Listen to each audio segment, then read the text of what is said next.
नमस्कार मित्रांनो, तुमचं सर्वांचं नवीन एपिसोडमध्ये स्वागत आहे। तर आजची जी गोष्ट आहे ही मुंबई पुणे ओल्ड हायवे तिकडची गोष्ट आहे। जवळजवळ ही गोष्ट आहे म्हणजे ही जी घटना घडली होती ही जवळजवळ 15 ते 20 वर्ष जुनी आहे। कारण त्यावेळी पुणे एक्सप्रेस हायवे तयार झाला नव्हता, त्याचं कामकाज चालू होतं आणि तो रस्ता बंद होता। त्यामुळे जास्त करून ट्रॅव्हलिंग जी व्हायची ही ट्रॅव्हलिंग जास्त करून मुंबई पुणे ओल्ड हायवेवरून होत असे। आता पंकज आणि रुपेश हे दोघं मित्र असतात। हे एकत्रच एका ठिकाणी IT कंपनीमध्ये ऑफिसला कामाला असतात। अचानक त्या दिवशी त्यांना सकाळी म्हणजे ही जवळजवळ गुरुवारची गोष्ट आहे, त्या दिवशी सकाळी त्यांना त्यांच्या मॅनेजरने सांगितलं की तुम्हाला लोणावळ्याला किंवा लोणावळ्याच्या त्या जो IT पार्क आहे तिथे तुम्हाला मीटिंगसाठी अर्जंटमध्ये जायचं आहे म्हणून। तर पंकजला जशी ही बातमी कळते तर पंकज थोडा भारावून जातो आणि म्हणतो की सर मला नका पाठव, दुसरं कोणी असेल तर पाठवा, मी थोडं माझं इकडं काम आहे तर मी संध्याकाळपर्यंत जाऊ शकत नाही घरी, तर मला लेट होईल लोणावळ्यावरून परत मुंबईला यायला। तर ते बोले की नाही, तुम्हाला तिथं 2-3 दिवसासाठी स्टेला जावं लागेल, तिथं खूप अर्जंट मीटिंग आहे आणि बॉसने तुम्हालाच जायला सांगितलं आहे। तर मग पंकज आणि रुपेश हे लवकर सकाळी म्हणजे 10:30-11च्या दरम्यान निघतात की त्यांना लवकरात लवकर दुपारपर्यंत तिथं पोचायचं असतं। आता ही जी घटना चालू होते ही ॲक्च्युअल घडलेली घटना आहे खालापूर आणि कर्जतच्या मधल्या लोकेशनला, जिथं अजूनही तुम्ही जर त्या रस्त्याला गेलात तर काही अशा गोष्टी, काही असे रस्ते आहेत किंवा काही अशी घरे आहेत जी तिथं ओसाड पडलेली आहेत, तिथं कोणी राहायला नाही आहे, भूत बंगला आहे, डाक बंगला आहे, अशा गोष्टी आहेत अजूनसुद्धा तिथे। कधी तुम्ही गेला तर तिथं ऑब्झर्व करा। आता त्या रस्त्याने त्यांना लवकरात लवकर तो रस्ता क्रॉस करून त्यांना जायचं असतं आणि जेव्हा ते इथून मुंबई सोडतात पनवेलवरून, जसे ते ओल्ड लोणावळा रस्ता धरतात म्हणजे तो रस्ता मार्ग पकडतात, तर त्या रस्त्याला जेव्हा ते निघतात तर कुठेतरी पंकज आणि रुपेश एकमेकांच्या चेहऱ्याकडे बघून कुठेतरी त्यांना घाम फुटलेला असतो, घाबरलेले असतात आणि ते जेवढ्या लवकर होईल तेवढ्या लवकर पास करायला प्रयत्न करत असतात। पण अनफॉर्च्युनेटली तिथं ट्रॅफिक जाम असल्यामुळे त्यांचा जो दुपारी पोहोचायचा टाईम असतो तो चुकतो आणि त्यांना इकडेच संध्याकाळ होते। आणि कारण गाडीचा स्लो मुवमेंटमध्ये गाड्या चालल्याचं ट्रॅफिक झालेलं असतं, एका ट्रकाचं ॲक्सिडेंट झालेलं असतं। हळूहळू जाता जाता ते त्या लोकेशनला जवळजवळ संध्याकाळी 6:30-7 वाजेपर्यंत कर्जत आणि खालापूरच्या त्या लोकेशनला येतात, ते पण ट्रॅफिक सुटलेलं असतं। आता तिकडं त्या रस्त्यातून जसे ते हळूहळू निघत असतात म्हणजे स्पीड वाढलेला असतो, ट्रॅफिक निघालेलं असतं, मग ते पण लवकरात लवकर निघायचं आणि त्यांनी ऑफिसला कळवलेलं होतं की ॲक्सिडेंट झाल्यामुळे आम्ही टाईमवर तिथे पोचू शकत नाही म्हणून। आता जेव्हा जसा कर्जत आणि खालापूर हा मधला जो स्पेस आहे तो जसा पंकज त्याच्या गाडीने क्रॉस करतो, अचानक रुपेश त्याच्या गाडीच्या डॅशबोर्डवर बुक्क्याने म्हणजे ठाप जोरजोरात असे बुक्क्या मारायला लागतो।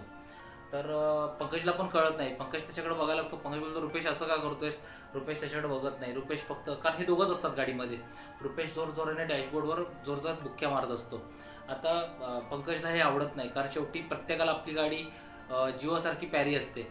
तर पंकज त्याला जोरात ओरडतो रुपेशला, तू हे काय करतोयस, तुला कळतंय का, तू माझ्या गाडीवर एवढे जोरजोरात बुक्क्या का मारतोय, डॅशबोर्ड येतो तो डॅशबोर्ड तुटेल, प्लॅस्टिकचा डॅशबोर्ड आहे तो तुटून जाईल म्हणून। पण रुपेश काही ऐकत नाही। रुपेश जसं पंकजचा आवाज वाढतो तसा रुपेशचा सुद्धा त्या डॅशबोर्डवर जो जोरजोरात फटका मारायचा असतो तो जोरजोरात मारायला लागतो। नंतर तो 2-2 हाताने तिथे जोरजोरात मारायला लागतो। त्याच्यानंतर तो अचानक रुपेश पंकजकडे बघतो आणि जसं पंकज रुपेशकडे बघतो आणि रुपेश पंकजकडे बघतो आणि पंकज एकदम घाबराघुबरा होतो आणि तो रस्त्याच्या कडेला डाव्या बाजूला गाडी लावून टाकतो। फक्त सुदैवाने त्याच्या तिकडे ते एक हॉटेल असतं म्हणून तो तिथेच फटकन लावतो गाडी आणि गाडीच्या बाहेर उतरतो आणि पळत हॉटेलच्या तिकडे पळत त्या जागेपर्यंत जातो तिथे लोकांना सांगायला।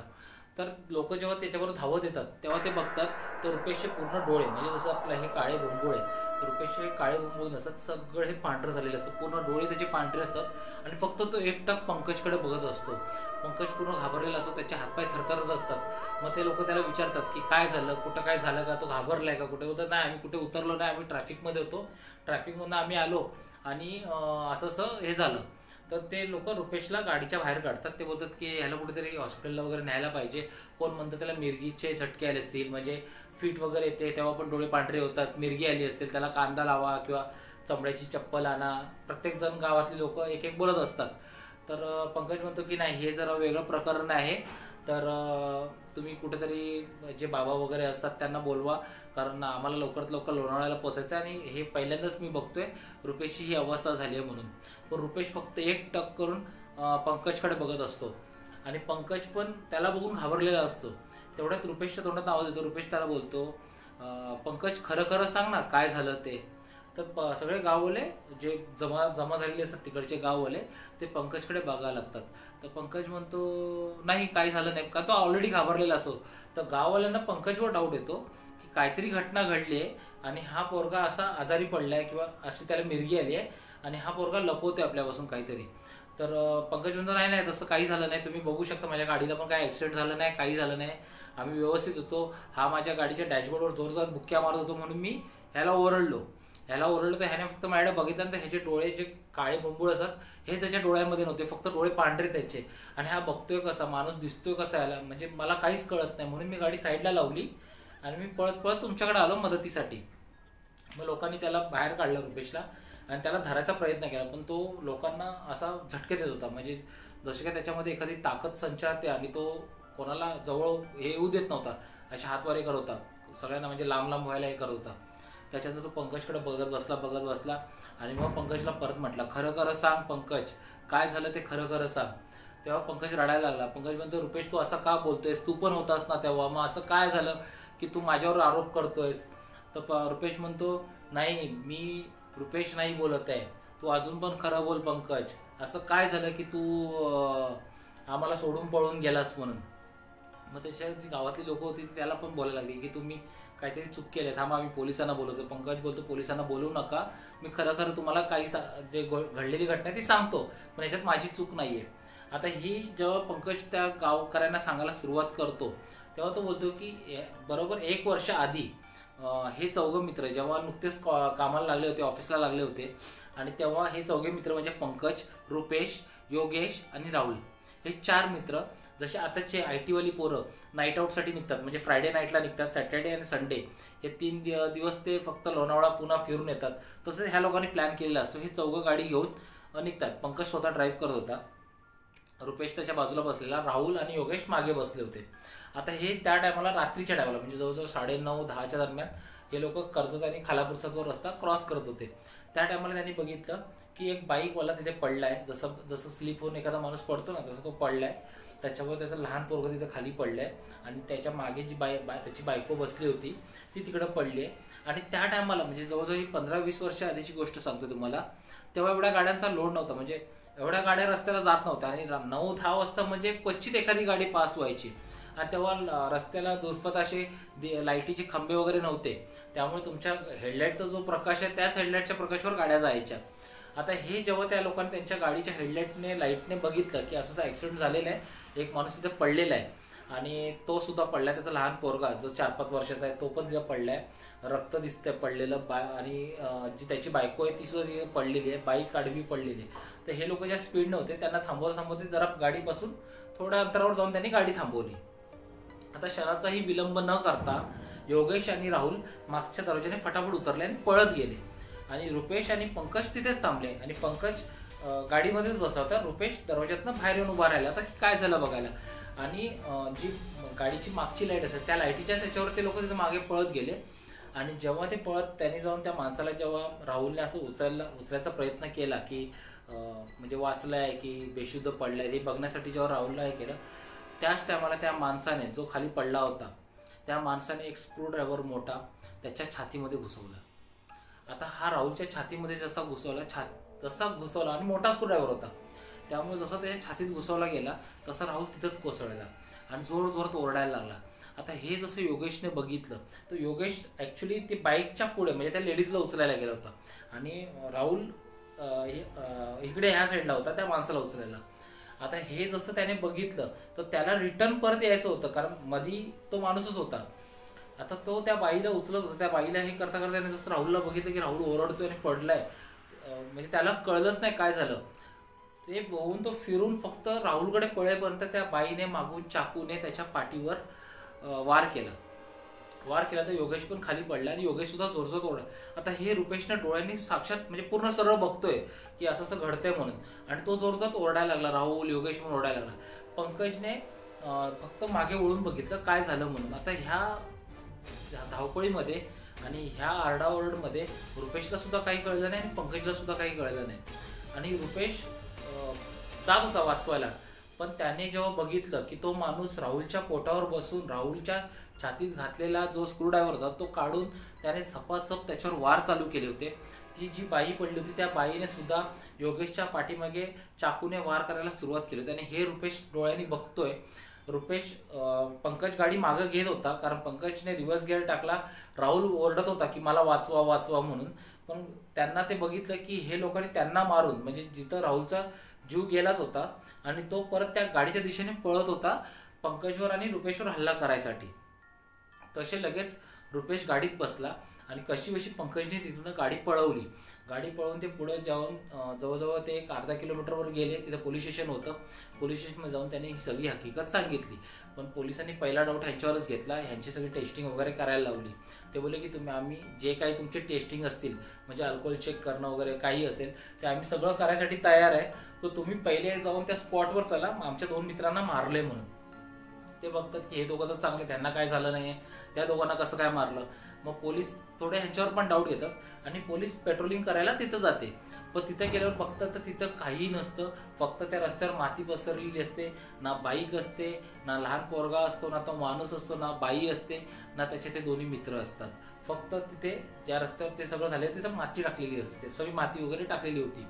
त्याच्यानंतर पोलीस परत आले. पोलिसांना पण थोडा पण डाऊट झाला नाही. पोलीस परत आले. पोलीस बोलले की नक्की काय झालं ते सगळं सांगा, तिथं काही असं घडलेलं नाही. मग ह्या दोघांना घेऊन ते परत तिकडं स्पॉटवर गेले. स्पॉटवर गेल्यावर त्यांनी जेव्हा ती माती बिती सगळी हटवली तेव्हा त्यांना दिसलं की तिथे जे रक्ताचे डाग पडले होते किंवा रक्त पडलं होतं ते त्या मातीमुळे सगळं ते रक्तसुद्धा त्या मातीत मिक्स झालं होतं.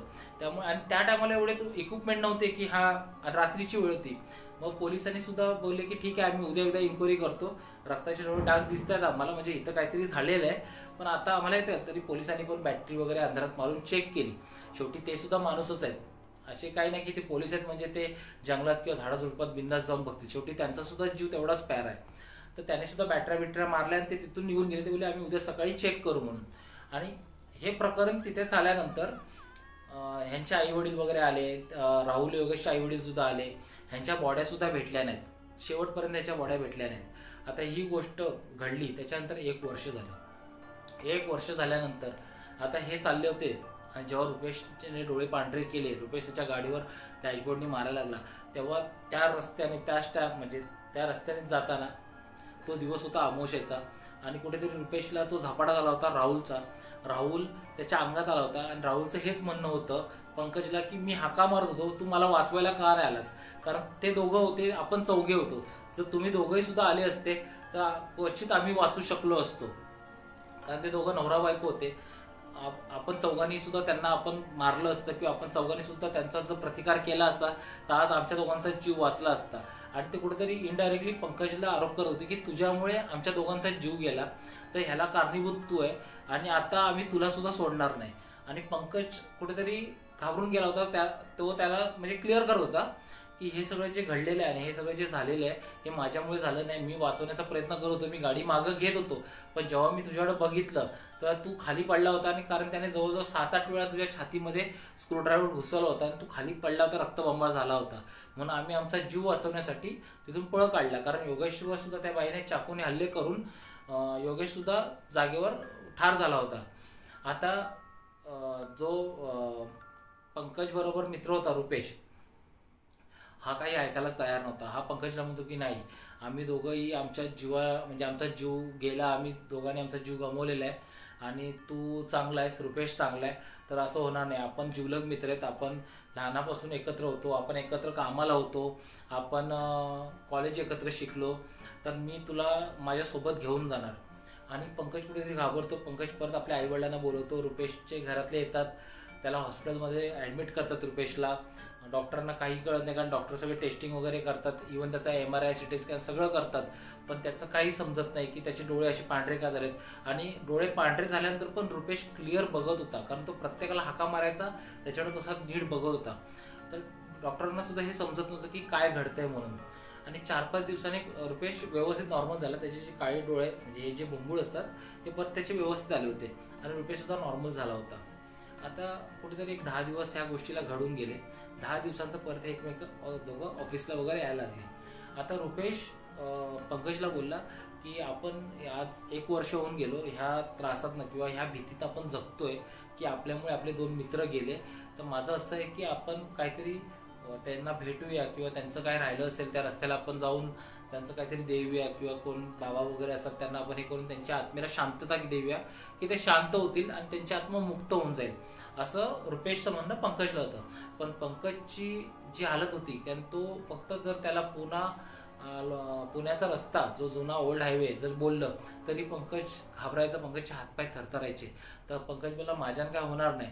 तरी पण रुपेश त्याला बोलला की आपण चौघं होतो तर आपण दोघंच राहिलोय आणि आपल्या दोघांचं हे कर्तव्य आहे की आपल्या ह्या दोन्ही मित्रांना आपण मुक्त करावं आणि त्यांना पुढच्या मार्गाला ते निघून जातील. 2-3 दिवस रुपेश त्याला समजवतो शेवटी पंकज तयार होतो आणि पंकज बोलतो की ठीक आहे आपण जाऊया, पण माझं असं आहे की अजून कोणतरी दोघं जण आपण घेऊन सोबत जाऊया. तर रुपेश म्हणतो नको, आपण चौघं होतो, आपण चौघं पिकनिकला चाललो होतो आणि आज ही जी घटना घडली आहे तर ही आपल्या चौघांमध्ये घडली, त्याच्यामध्ये आपले 2 मित्र गेलेत. तर अजून 2 मित्र नको, कारण जेणेकरून उद्या ते आपल्यावर काहीतरी ब्लेम करतील. तर हे नको आहे आपल्याला. त्यामुळे आपण दोघं जाऊ आणि म्हणजे ज्या वाराला म्हणजे 1 वर्ष आधी ज्या तारखेला झालेलं आहे त्याच तारखेला आपण जाऊन त्यांना मुक्तीसाठी किंवा काय असेल तिथं पूजा करायची किंवा काय त्यांचं देणं असेल आपण देऊया आणि आपण परत येऊया. मग कुठेतरी पंकज जाऊन तयार होतो आणि पंकज बोलतो की ठीक आहे आपण सकाळी जायचं, सकाळी जाऊ म्हणजे भीती नसते, संध्याकाळ किंवा रात्रीची भीती असते, तर आपण तसं करून येऊया.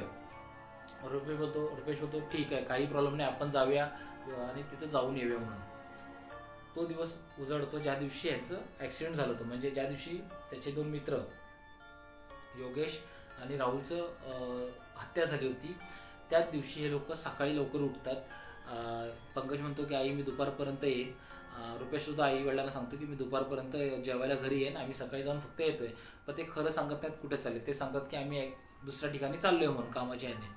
आणि ते सकाळी जे जॉबला निघायच्या टायमाला 8-8:30च्या टायमाला तिथून निघतात आणि ते त्या रस्त्याने पोचायला तिथे दुपारच्या टायमाला पोचतात. तिथं पोचल्यानंतर तो जो स्पॉट असतो त्या स्पॉटवर बसतात, रडतात, खूप रडतात त्यांच्या आठवणींनी. त्याच्यानंतर त्यांच्या जे काही म्हणजे एखादं काही त्यांचं असेल आवडीचं वस्तू वगैरे सगळे ठेवल्या जातात, त्यांचे जे आवडीचे काही कपडे वगैरे ते ठेवतात. त्याच्यानंतर ते हाका मारतात राहुलला आणि योगेशला की आमच्याकडून चुकलं की आम्हाला माफ कर आम्ही. आणि ते हे तर चुकतात की ते तिथं ओरडून सांगतात की आम्ही चुकलो, आमच्याकडून चुकी झाली की आम्ही तुम्हाला वाचवायला यायला पाहिजे होतं पण आम्ही येऊ शकलो नाही वाचवायला, तर आम्हाला माफ करा, आम्ही तुमचा जीव वाचवू शकलो नाही, जर आम्ही आलो असतो त्या दिवशी तर तुमचा जीव वाचला असता. हे ते चुकून बोलून जातात. त्याच्यात ते गाडीत बसतात आणि ते परत जाऊन पुढून त्यांना टर्न मारून यायचं असतं म्हणून ते टर्न मारायला म्हणून तिथे फिरतात. आणि जसा त्या पंकज त्याची गाडी फिरवतो युटर्न घ्यायला रिटर्न मुंबईच्या साईडला यायला, त्याच टायमाला मागून एक ट्रेलर येतो आणि तो ट्रेलर येऊन पंकजच्या गाडीला धडकतो जोरात. पंकजची गाडी फुटबॉलसारखी उडते, जवळजवळ 3-4 चक्रा घेऊन ती गाडी तिकडे पडते. आणि जेव्हा तिकडचे गावकरी लोक धावत येऊन बघतात, दरवाजा उघडवून बघतात, तर पंकजचा आणि रुपेशचा सुद्धा ऑन द स्पॉट तिथे डेथ झालेली असते. ते सुद्धा त्या कार ॲक्सिडेंटमध्ये मेलेले असतात. म्हणजे शेवट हा असा झाला की त्याचे जे मित्र होते योगेश आणि राहुल यांचा त्यांच्यावर जो राग होता की जर तुम्ही दोघं आमच्या मदतीला आले असते तर क्वचित आज आम्ही पण जिवंत राहिलो असतो आणि आम्ही सुद्धा जीवनाचा रस म्हणजे जीवन आनंद जो असतो तो आम्ही सुद्धा लुटला असता. पण तुम्ही घाबरून पळाल्यामुळे आम्ही दोघं तिथं मेलो आणि आम्हाला आज म्हणजे आमचे घरचे सुद्धा आज आमच्यामुळे पोरके झाले. तर हे तुमच्यामुळे झालेलं आहे आणि ह्याला जबाबदार तुम्ही आहेत, म्हणून आज तुमचा सुद्धा असाच दुर्दैवी अंत झालाय आणि आज तुम्ही सुद्धा आमच्याबरोबर इथे राहाल. शेवटी योगेश आणि राहुलने ह्यांना माफी दिलीच नाही, ह्यांचा जीव घेतला आणि त्याच स्पॉटवर त्याच जागेवर 1 वर्षानंतर पंकजचा आणि रुपेशचा सुद्धा जीव गेला. तर आजची जर गोष्ट तुम्हाला ही आवडली असेल तर नक्कीच माझ्या चॅनलला सबस्क्राईब करा, लाईक करा आणि कमेंट करा. बाय.